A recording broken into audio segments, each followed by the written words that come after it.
Hello दोस्तों, मैं नवनीत यादव आपका स्वागत करता हूं आपके अपने YouTube channel blogger Navneet Yadav में। आज हम पढ़ेंगे रस के बारे में और देखेंगे उनके कितने प्रकार होते हैं। तो अगर हम रस की बात करें तो सबसे पहला रस जो होता है उसे श्रृंगार रस के नाम से जानते हैं। श्रृंगार रस को रसराज भी कहा जाता है। आचार्य भोजराज जो थे उन्होंने श्रृंगार रस को रसराज कहा था। अगर हम बात करें श्रृंगार रस की तो श्रृंगार रस की अगर बात करें तो उसमें नायक नायिका के परस्पर प्रेम सौंदर्य का वर्णन किया जाता है। यहाँ पर जो इसका स्थायी भाव होता है वो होता है रति। श्रृंगार रस की बात करें तो श्रृंगार रस जो होते हैं ये दो प्रकार के होते हैं, एक संयोग श्रृंगार और वियोग श्रृंगार। संयोग श्रृंगार की अगर बात करें तो जिस रस में नायक नायिका के मिलन का वर्णन होता है वहाँ पर हम संयोग श्रृंगार कहते हैं। जैसे अगर हम बात करें चितवत चकित चहुदिस सीता, कहाँ गए नृप किशोर मन जीता। यानी कि राम को देखकर सीता जी जो है वो चकित रह गई थी, इसलिए यहाँ पर संयोग श्रृंगार है क्योंकि यहाँ पर सीता जी और राम जी के मिलने का वर्णन किया गया है। अगर हम बात करें वियोग श्रृंगार की तो जैसे इसका नाम है वियोग, यानी कि इसमें नायक और नायिका के अलग होने का यानी कि वियोग का वर्णन होता है, वहाँ पर हम वियोग श्रृंगार की बात कहते हैं। जैसे अगर हम बात करें कहियो राम वियोग तब सीता, मोह कहाँ सकल भय विपरीता। यानी कि यहाँ पर राम और सीता के वियोग की बात की जाए, यानी कि अगर हम बात करें इसमें तो यहाँ पर ये जो शब्द है वियोग, तो यहाँ पर जो है वियोग की बात कही गई है, इसलिए इसमें कौन सा रस होगा, वियोग श्रृंगार। यानी कि जो श्रृंगार रस है इनके दो भेद हैं, संयोग श्रृंगार और वियोग श्रृंगार। जब किसी के सौंदर्य या किसी के सजने का वर्णन किया जाता है तो वहाँ पर जो है श्रृंगार रस होता है। बात करें अगर हास्य रस की तो हास्य रस जो होता है ये सुखात्मक रस माना है। आचार्य भरत ने हास्य रस को सबसे सुखात्मक रस माना है। हास्य रस की बात करें तो हास्य रस जो होते हैं इनके 6 भेद होते हैं। अगर हम बात करें हास्य रस की तो जब किसी व्यक्ति की वेशभूषा को देखकर या उसकी शारीरिक क्रिया या उसकी बनावट को देखकर जब हमें आनंद या विनोद का भाव उत्पन्न होता है या उस पर हंसी आती है तो वहाँ पर हास्य रस होता है। जैसे अगर हम उदाहरण से देखें तो इसमें उदाहरण है खद्दर कुर्ता भक भको, नेता जैसी चाल, ई बानक मो मन बसो सदा बिहारी लाल। यानी कि यहाँ पर बात कही गई है कि एक व्यक्ति है जो खद्दर कुर्ता पहन के आया है जो एकदम चमक धमक वाला है और नेता जैसी चाल जो है चल रहा है। तो बिहारी जी कहते हैं कि ई बानक मोय मन बसो, यानी कि ये जो वानर है ये मुझे मन में बस गया है। यहाँ पर देखकर लोगों में हास्य यानी कि हंसी का जो है भाव संचार कर रहा है, इसलिए यहाँ पर कौन सा रस होगा, हास्य रस। अगर हम करुण रस की बात करें तो जहाँ पर किसी व्यक्ति के दुखी होने का पता चले, यानी कि जब पता चले कोई व्यक्ति है जो किसी कारणवश दुखी है तो वहाँ पर करुण रस होता है। इसका स्थायी भाव शोक होता है। जैसे अगर हम करुण रस की बात करें तो इसका एक एग्जाम्पल है, प्रिय पति वह मेरा प्राण प्यारा कहाँ है, दुख जल निधि डूबी का सहारा कहाँ है। तो यहाँ पर अगर हम बात करें तो यहाँ पर दुख शब्द आया है, यानी कि यहाँ पर जो बात हो रही है वो किसी के बिछड़ने की बात हो रही है। यहाँ पर जो है दुख शब्द आ गया है, यानी कि इसका जो स्थायी भाव है वो क्या हो गया है, शोक। तो जब रस का स्थायी भाव शोक हो जाता है तो वो रस कौन सा होता है, करुण रस। या जिस रस में आपको किसी व्यक्ति के दुखी होने का पता चले उस रस को हम क्या कहते हैं, करुण रस। वीर रस की बात करें तो आदिकाल में वीर गाथाएं जो थीं उनको प्रदर्शित करने के लिए साहित्य में जो है वीरता को रस के रूप में वर्णित किया गया है। वह जो रस है वही वीर रस कहलाता है। इसके स्थायी भाव की बात करें तो इसका स्थायी भाव जो होता है वो उत्साह होता है। जैसे अगर हम एग्जाम्पल की बात करें तो एक एग्जाम्पल है, 12 बरस लो कुकर जीवे, अरु 13 लो जिये सियाल, 18 वर्ष क्षत्रिय जीवे आगे जीवन को दिक्कत। यानी कि अगर इसकी बात करें कि कुत्ते का जो जीवन है वो कितने वर्ष तक है, 12 वर्ष तक। अरु 13 लो जिये सियार, और 13 वर्ष तक का जो जीवन है वो सियार का होता है। 18 वर्ष क्षत्रिय जीवे, यानी कि अगर हम बात करें क्षत्रिय की तो जो क्षत्रिय है यह केवल 18 साल तक ही जीवित रहता है, आगे जीवन को दिक्कत। यानी कि इससे जो आगे जीवन है उसको जो है धिक्कार है। यानी कि अगर क्षत्रिय 18 साल से ज़्यादा जीवित रहता है तो उसके जीवन को जो है धिक्कार माना जाता है। अगर हम बात करें दूसरे एग्जाम्पल की, तो मैं सत्य कहता हूँ सके, सत्य कहता हूँ सखे सुकुमार मत जानो मुझे, यमराज से भी युद्ध में प्रस्तुत मानो मुझे। यानी कि इसमें जो अभिमन्यु है वो अपने तात श्री से कहता है कि यमराज से भी अगर युद्ध हो जाए तो भी मैं सबसे आगे प्रस्तुत रहूँगा। यानी कि यहाँ पर जो है उत्साह का जो है संचार हो रहा है। तो यहाँ पर जो इसका स्थायी भाव क्या हो गया, उत्साह। अगर इसका स्थायी भाव उत्साह है तो ये रस कौन सा हो गया, वीर रस। रौद्र रस की अगर बात करें तो जब किसी विरोधी द्वारा या किसी व्यक्ति द्वारा देश समाज धर्म का अपमान या अपकार किया जाता है तो उसके प्रतिक्रिया स्वरूप जो मन में क्रोध का भाव उत्पन्न होता है। यानी कि जहाँ पर क्रोध रूपी स्थायी भाव जो है उत्पन्न हो जाए वहाँ पर रस कौन सा हो जाता है, रौद्र रस। जैसे अगर एग्जाम्पल की बात करें तो श्री कृष्ण के सुन वचन अर्जुन क्षोभ में जलने लगे, सब सील अपना भूल कर करतल युगल मलने लगे। यानी कि जब अर्जुन ने श्री कृष्ण के वचन सुने, यानी कि जब महाभारत की बात है, जब अर्जुन ने धनुष बाण छोड़ दिया था तब श्री कृष्ण ने गीता का उपदेश दिया। यानी कि श्री कृष्ण के वचन सुनकर जब अर्जुन थे वो क्रोध में जलने लगे। श्री कृष्ण ने जैसे कहा कि अभिमन्यु जो है, इन्होंने अभिमन्यु का वध किया है, तो ये अब बातें सुनकर अर्जुन जो है क्रोधित हो गए और सब सील यानी कि जो अपना सब जो सील था उसे भूल गए और अपने जो कर्तव्य तल पर थे वो आगे बढ़ गए। यानी कि अगर इसमें बात करें तो इसमें क्रोध जो है वो स्थायी भाव के रूप में आया है, क्योंकि ये जो क्षोभ शब्द होता है, क्षोभ का मतलब होता है क्रोध। क्षोभ में जलने लगे यानी कि वो क्रोध में जलने लगे। तो जिस रस का स्थायी भाव होता है क्रोध, उसे कहते हैं रौद्र रस। भयानक रस की अगर बात करें तो जिस वस्तु या घटना को देखने या सुनने से शत्रु के मन में भय का संचार हो जाए। यानी कि अचानक से हम कोई ऐसी वस्तु या ऐसी घटना देख लें या सुन लें जिससे हमें भय का संचार हो जाए, तो वहाँ पर जो रस होता है वो कौन सा रस होता है, भयानक रस। जैसे अगर एग्जाम्पल की बात करें, एक ओर अजगरी लखे एक ओर मृगराय, बिकल बटोई बीच ही पर्यो मूर्छा खाए। जैसे कोई एक मेमना का बच्चा है, उसे अगर वो देख रहा है, बिकट बटोई की बात करें, कोई एक नन्हा सा बालक है, उसने देखा कि आगे एक तरफ तो अजगर यानी कि एक बहुत बड़ा सर्प जो है उसे देख रहा है, और अगर वो पीछे भागने की कोशिश करता है तो मृगराय, मृगराय का मतलब होता है सिंह, तो जो शेर है वो उसके पीछे खड़ा है।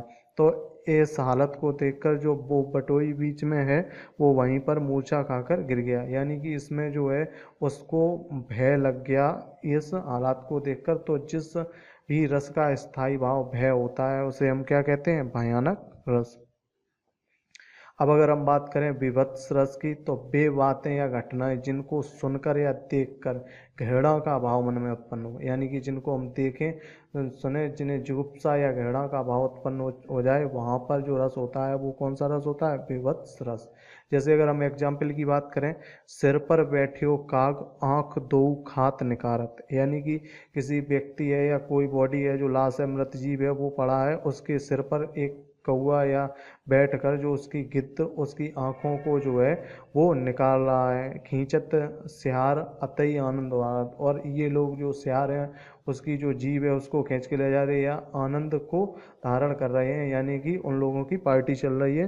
तो अगर हम इसकी बात करें तो इसमें जो है घृणा का भाव यानी कि इसमें जुगुप्सा का भाव उत्पन्न हो रहा है। इस बात को सुन के जो है घृणा सी हो रही है। तो जहाँ पर घृणा का भाव उत्पन्न हो जाए वहाँ पर जो होता है विभत्स रस होता है।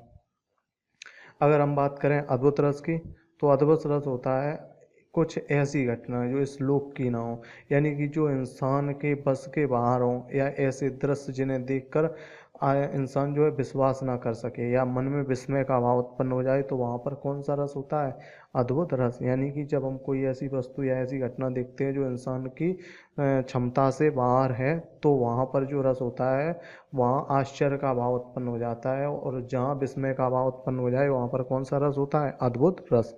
जैसे अगर हम बात करें, अंबर में कुंतल जाल देख, पग के नीचे पाताल देख, मुट्ठी में तीनों काल देख, मेरा स्वरूप विकराल देख, सब जन्म मुझी से पाते हैं और लौट मुझी में आते हैं। जैसे अगर हम बात करें, जब महाभारत की बात बात थी जब श्री कृष्ण ने अर्जुन को अपना विकराल रूप दिखाया था, तो उन्होंने कहा था कि जो अंबर में कुंतल जाल है वहाँ तक जो है विराट रूप है, और पग के नीचे पाताल देख, यानी कि जो हमारे पैरों के नीचे देखिए पाताल है, और मुट्ठी में तीनों काल देख, यानी कि हमारे ही मुट्ठी में तीनों भूत भविष्य वर्तमान तीनों काल हैं, और ये मेरा जो है विकराल स्वरूप है। जितने भी लोग हैं मुझी से जन्म लेते हैं और वापस मुझी में लौट कर आते हैं। तो इस घटना को देखकर अर्जुन के मन में जो था वो आश्चर्य या विस्मय का भाव उत्पन्न हो गया था। तो यहाँ पर जो रस था वो कौन सा रस हो जाएगा? अद्भुत रस। अब बात करें अगर शांत रस की, तो जब मनुष्य संसार के जीवन को या संसार की वस्तुओं को नश्वर समझने लगे, यानी कि उसे ज्ञात हो जाए कि इस संसार में कुछ भी जीवित नहीं रह सकता, सब नश्वर है, या उसके मन में वैराग्य का भाव उत्पन्न हो जाए, तो वहाँ पर कौन सा रस होता है? शांत रस। यानी कि जब कोई व्यक्ति के मन में वैराग्य का भाव उत्पन्न हो जाए तो वहाँ पर जो रस होता है शांत रस होता है। जैसे एक एग्जाम्पल है रघुपति राघव राजा राम, यानी कि यहाँ पर कौन से रस की बात कही गई है? शांत रस की। अगर हम बात करें मन रे तन कागद का पुतला, लगे बूंद बिनसी जाए छिन में, गर्व करे क्यों इतना, यानी कि इसमें कहा गया है, जो मन से कहा गया है कि ये जो शरीर है ये एक कागज का पुतला है, यानी कि अगर इस पर थोड़ी सी भी बूंदें गिर जाएं तो ये जो है खराब हो जाता है, तो इस पर किस बात का तुम गर्व कर रहे हो। यानी कि यहाँ पर जो है निर्वेद का भाव उत्पन्न हुआ है, बैराग की स्थिति है, तो यहाँ पर रस कौन सा हो गया? शांत रस। अब अगर हम बात करें कुछ ऐसी बातें, जैसे हम मीराबाई और सूरदास जी की अगर रचनाओं की बात करें, तो इनकी रचनाओं से दो नए रसों का उल्लेख भी देखने को मिलता है। जैसे सूरदास जी ने श्री कृष्ण के बचपन स्वरूप का वर्णन किया है, यानी कि इसमें वात्सल्य रस, यानी कि वात्सल्य रस का जो है वर्णन देखने को मिलता है, और मीरा जी की रचनाओं में भक्ति रस, यानी कि जो श्री कृष्ण के प्रति उनके प्रेम या भक्ति का वर्णन है। तो इनका स्थायी भाव जो होता है वो स्नेह होता है। अगर हम बात करें एक, जैसे वात्सल्य की बात करें, तो वात्सल्य जो होता है किसी माँ का छोटे बालक के लिए जो प्रेम है, ये वात्सल्य रस का उदाहरण है। और अगर हमें ईश्वर के प्रति प्रेम या स्नेह है तो ये भक्ति रस का उदाहरण होता है। अब अगर हम बात करें रस मंजरी, एक पुस्तक है रस मंजरी और एक पुस्तक है रस तरंगिणी, तो ये जो पुस्तकें हैं इनके रचनाकार जो हैं वो हैं भानु दत्त। अगर बात करें क्वेश्चन आ जाए वाक्यम रसात्मकम काव्यम, यह कथन किसका है? तो यह कथन जो है यह विश्वनाथ का कथन है। अगर हम बात करें आचार्य देव कवि जो थे उन्होंने छल को 34वां संचारी भाव माना है। भानु भट्ट की अगर बात करें तो इन्होंने माया को जो है संचारी भाव, रस नहीं, यहाँ पर माया को जो है इन्होंने संचारी भाव माना है, माया को संचारी भाव माना है। एक बार फिर से देख लें। अगर हम बात करें श्रृंगार रस की, तो जब नायक नायिका के प्रेम सौंदर्य का वर्णन हो तो वहाँ पर क्या होता है? श्रृंगार रस।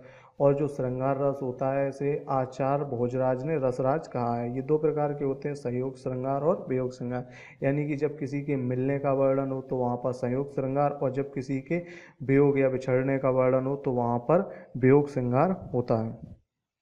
हास्य रस की बात करें तो यह सबसे सुखात्मक रस होता है। हास्य रस के जो है 6 भेद होते हैं, यानी कि जब किसी व्यक्ति की आप वेशभूषा को देखकर हंसी का जो भाव है आपके मन में उत्पन्न हो या हास्य का जो भाव आपके मन में उत्पन्न हो तो वहाँ पर हास्य रस होता है। करुण रस की बात करें तो जहाँ पर दुख, मूल रूप से दुख या शोक, जिसका स्थायी भाव है शोक, अगर इसका शोक या दुख का जो है वर्णन किया गया हो तो वहाँ पर जो है करुण रस होता है। अगर वीर रस की बात करें तो जो आदिकाल में वीर गाथाएं लिखी जाती थी तो उनमें एक उत्साह, यानी कि जो उत्साह था उसके लिए एक रस बनाया गया जिसे वीर रस के रूप में वर्णित किया गया, जिसका स्थायी भाव क्या था? उत्साह। अगर हम रौद्र रस की बात करें तो जिस रस का स्थायी भाव क्रोध होता है, यानी कि जब कोई भी ऐसी बात सुनकर या देखकर जब व्यक्ति क्रोधित हो जाए तो वहाँ पर जो है क्रोध रस का वर्णन, रौद्र रस का जो है वर्णन होता है। जैसे श्री कृष्ण के जब वचन सुनकर अर्जुन क्षोभ में जलने लगे, यानी कि जब अर्जुन को क्रोध आ गया तो यहाँ पर जो क्रोध है इसका स्थायी भाव है, यानी कि इसमें रस जो हो जाएगा वो क्या हो जाएगा? रौद्र रस। भयानक रस की बात करें तो जिस वस्तु या घटना को देखकर भय का संचार हो जाए वहाँ पर जो रस होता है वो क्या होता है? भयानक रस।